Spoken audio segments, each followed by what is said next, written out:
Les enfants en Christ sont encore charnels, mais lorsqu'ils ont compris Romains 6, ils cessent de marcher selon la chair et se laissent guider par l'esprit.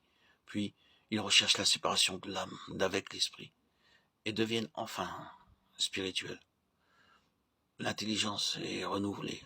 L'âme et le corps deviennent des instruments dociles dont Dieu peut se servir, par quoi il peut s'exprimer. Et l'ordre qui présida à la création de l'homme se trouve rétabli. C'est-à-dire que le Saint-Esprit règne à nouveau sur l'esprit de l'homme comme à l'origine. Il règne aussi sur l'âme, la personnalité, sur le corps, redevenu le serviteur, l'esclave. Maintenant, l'homme est vraiment spirituel. Nous pourrions aussi dire que désormais, il a un esprit qui habite une âme, renfermée dans un corps mortel. Mais l'homme spirituel, qu'anime et dirige quotidiennement le Saint-Esprit, peut recevoir chaque jour davantage les arts de cette rédemption future.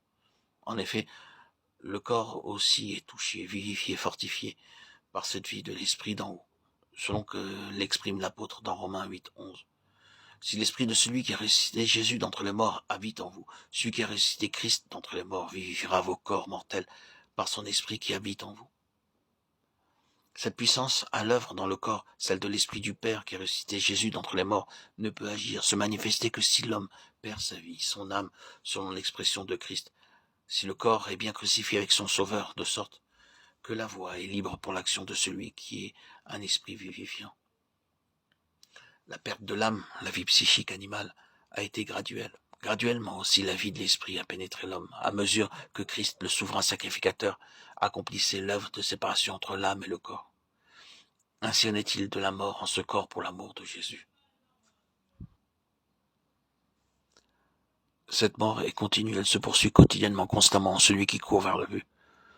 Accablé excessivement au-dessus de nos forces, dans une grande perplexité pour notre vie, écrit l'apôtre de Corinthiens 1, 8, 9. À ce point que nous n'avions plus nulle confiance en nous-mêmes, mais en Dieu qui ressuscite les morts. C'est dans ces tribulations extrêmes que Paul fit l'expérience de la vie de Jésus pour soutenir et vivifier le corps mortel. C'est le Saint-Esprit qui guide le disciple en ce chemin où il est amené à désespérer de lui-même au point de ne plus regarder qu'à Jésus et à vivre de sa vie. Nous sommes constamment livrés à la mort afin que la vie de Jésus soit aussi manifestée dans notre chair mortelle, de sorte que la mort agit en nous et la vie en vous, afin que la vie de Jésus soit aussi manifestée dans notre chair mortelle. 2 Corinthiens 4, 10, 12. La mort dont parle l'apôtre est pénible pour la chair, mais celui qui est spirituel est capable de discerner les choses profondes de Dieu. Comprend que la double action de mort et de vie a des résultats éternels pour le Seigneur et pour les siens. Dans la mesure où la mort agit et que la vie de Jésus peut librement pénétrer de l'esprit jusqu'à l'âme, les facultés, les émotions, et par celles-ci atteindre le corps mortel et le vivifier, la vie est alors communiquée aux autres aussi bien qu'aux chrétiens lui-même. C'est un courant de vie qui se communique à l'Église de Christ, les fleuves d'eau vive promis par le Seigneur. Jean 7, 38.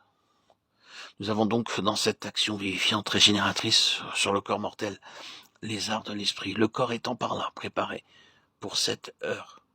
Ce qui est mortel sera englouti par la vie, selon ce qu'écrit l'apôtre.